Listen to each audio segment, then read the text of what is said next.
Sir একটা আয়না নেন না।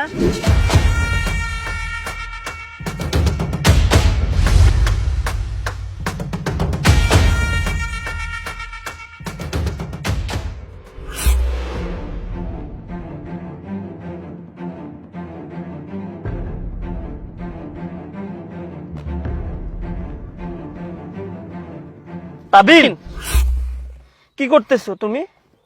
কই আমি তো কিছু করতেছি না। আচ্ছা শোনো না, আমার না খুব পানির পিপাসা পেয়েছে, একটু পানির ব্যবস্থা করো না তুমি। তোমার পানির পিপাসা লাগছে?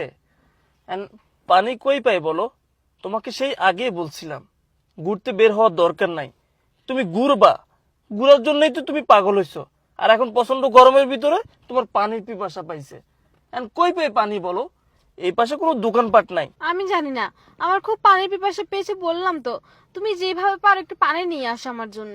আচ্ছা ঠিক আছে, তুমি গাড়িতে বসো, আমি দেখি তোমার জন্য পানির ব্যবস্থা করতে পারে কিনা। আচ্ছা যাও।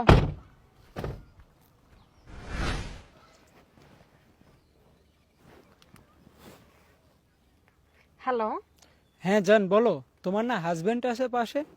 আরে না, শোনো না, আমার পানির পিপাসা পেয়েছে বলে ওকে আমি দোকানে পাঠিয়েছি। আমি বলেছি আমার অনেক পানির পিপাসা পেয়েছে, তুমি একটু পানি নিয়ে আসো। তাই এখন আমি কি করব? আচ্ছা শোনো, আমি তোমাকে হোয়াটসঅ্যাপে একটা লোকেশন পাঠাচ্ছি। আমি গাড়ি থেকে নেমে অন্য এক জায়গায় গিয়ে তোমাকে লোকেশন টেক্সট করতেছি। তুমি এই লোকেশনে চলে এসো জলদি। আচ্ছা ঠিক আছে জান, আমি যাব, তুমি তাড়াতাড়ি দিও। আচ্ছা ঠিক আছে।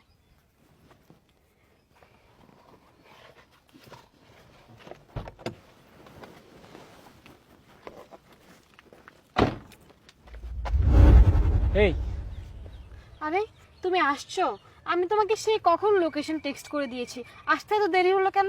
আরে রাস্তায় যে জ্যাম, লেট হবে না? কেমন আছো তুমি? হ্যাঁ আমি ভালো আছি, তুমি কেমন আছো? আছি, ভালো আছি। অনেকদিন পর আমাদের দেখা হলো, কি বলো?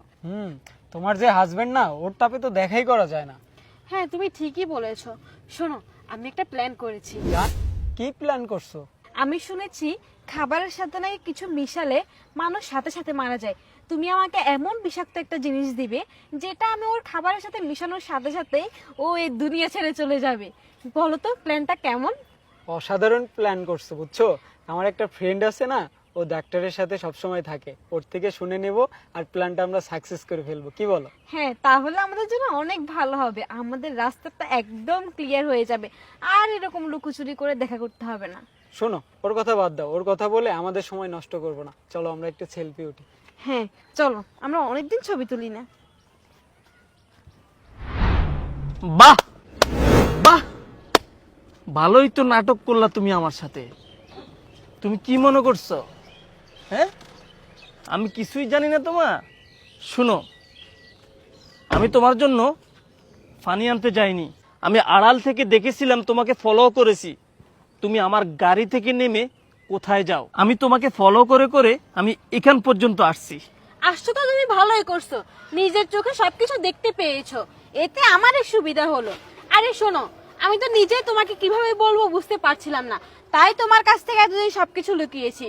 ওর সাথে আজকে আমার 3 বছর প্লাস সম্পর্ক, আর ওকে আমি অনেক ভালোবাসি। আমি ওর সাথে এতদিন লুকিয়ে লুকিয়ে অনেকবার দেখা করেছি, রেস্টুরেন্টে, আমাদের বাসায় গিয়েছে অনেকবার যখন তুমি বাসায় থাকতে না। আর হ্যাঁ, আমি তোমাকে কেন বলিনি জানো? কারণ তোমার সাথে আমি যাই করি না কেন, তোমাকে ঠকাইলেও দিন শেষে তোমার জায়গা, সম্পত্তি, গাড়ি বাড়ি, টাকা পয়সা সবকিছুই আমি পাচ্ছিলাম। এর জন্য আমি তোমাকে এতদিন জানাইনি। আর এখন যখন নিজে জেনেই গিয়েছো, তাহলে তুমি আমাকে ডিভোর্স দিয়ে দাও, এতে আমাদের জন্য সুবিধা হবে, আমরা বিয়েটা করতে পারবো। অবশ্যই ডিভোর্স দিব, সেটা তোমাকে আর বলা লাগবে না। তুমি কি করে ভাবলে এত কিছু নিশ্চয়কে দেখার পর আবার তোমার সাথে আমার সংসার হবে?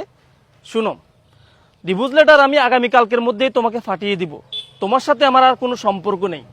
ভালো থেকো তুমি। যাক, ভালোই হয়েছে, আমরা এখন সাকসেস। চলো আমরা আজকেই বিয়েটা করে ফেলি। কিসের সাকসেস? তোমার হাজবেন্ড তোমাকে ছেড়ে চলে গিয়েছে আর আমি তোমাকে বিয়ে করব? প্রশ্নই আসে না। আরে আমি এতদিন তোমাকে ভালোবেসেছি তোমার হাজবেন্ডের টাকা পয়সা বাড়ি গাড়ির জন্য, আর সে যখন আজকে তোমাকে ছেড়ে চলে গেছে, আর আমি তোমাকে বিয়ে করতে পারবো না। তুমি এসব কি বলছো? তুমি তো আমাকে ভালোবাসো, আজকে 3 বছরের উপর তোমার সাথে আমার সম্পর্ক, আর তুমি কিনা এখন এসব বলছো? তোমার জন্যই তো আমি ওকে একদিন ঠকিয়ে আসছি, না হলে তো ওর কোনো কিছুর কমতি ছিল না। শোনো, তুমি ওরে ঠকাইছো, দুদিন পর যে আমারে ঠকাবে না এর কি গ্যারান্টি আছে? থাকো তুমি তোমার লাইফ নিয়ে।